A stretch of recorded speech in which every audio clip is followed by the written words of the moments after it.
Hello and welcome to another movie review. Today our subject is weapons. I know that now I'm kind of behind the curve even though I saw the movie the Tuesday after it opened. I made up my review and just never got around to recording it, so better late than never, I guess. Um, but yeah, getting into it, I saw a lot of hype for weapons. The marketing was really, really good. Um, and of course, some of that was just the marketing, but there were a lot of, regular creators that were talking about how it was, the best horror film of the year, how their minds were blown. Um, for my part, I had a good time with it. There were a lot of aspects that I really, really enjoyed, but overall, I don't think that it lived up to the hype for me. Um, I guess kind of breaking it down, in terms of sort of the craft of the movie. It's super well made. They did some really cool camera work throughout it, and that added a lot to the suspense at just the right times. Uh, and it's topped off by some really cool shots sprinkled throughout. The soundtrack was also good. It wasn't overbearing or anything. Um, but they had an interesting way of applying it that helped to make it more effective, which I think I'll get to in a second.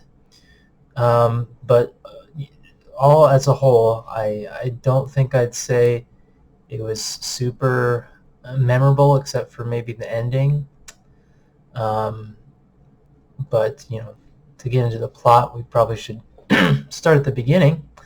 And the beginning was super good. The first two-thirds ish of the movie, great horror suspense.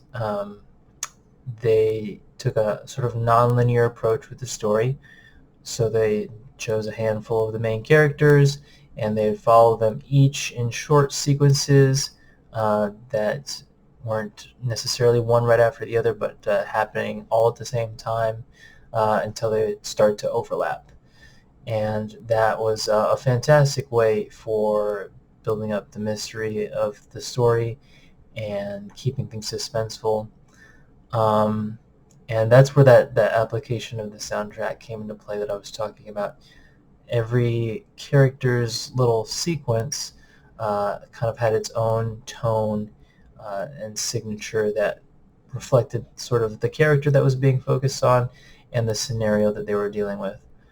Um, but I gotta say that when that sort of climactic convergence happened of all these character arcs coming together, the mystery ends up being kind of abruptly resolved, not in a bad way per se, but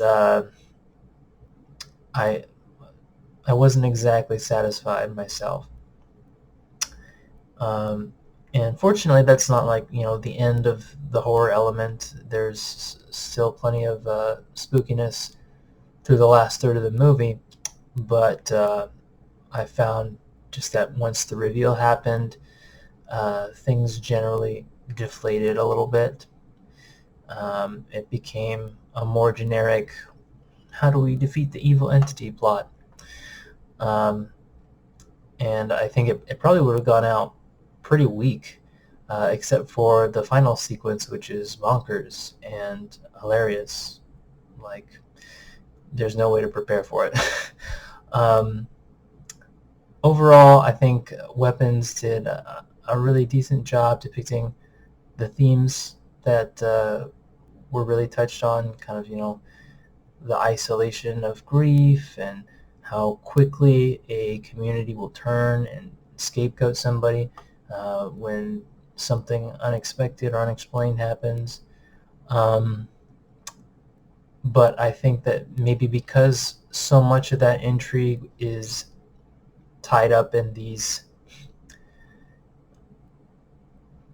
I guess it's not, I wouldn't say it was the fault of the storytelling sequences, but I think that what it goes back to for me is um, the marketing doesn't really do enough to prepare you for what you're going to see. And so you can't set your expectations, and so they're harder to fulfill. So I think that's my main issue, even though I enjoyed the viewing for the most part. I just ended up expecting more from the payoff than what we got. So yeah, for my 2 cents, Weapons is a solid summer horror movie. I can't say that I think it reaches the level of best horror of the year, or I mean, honestly, there's probably better horror movies that came out this summer. But that's just me, you know. If you had a chance to see it, what did you think? Did it surprise you? Let me know in the comments, and thank you for tuning in. This is Daft Pirate signing off.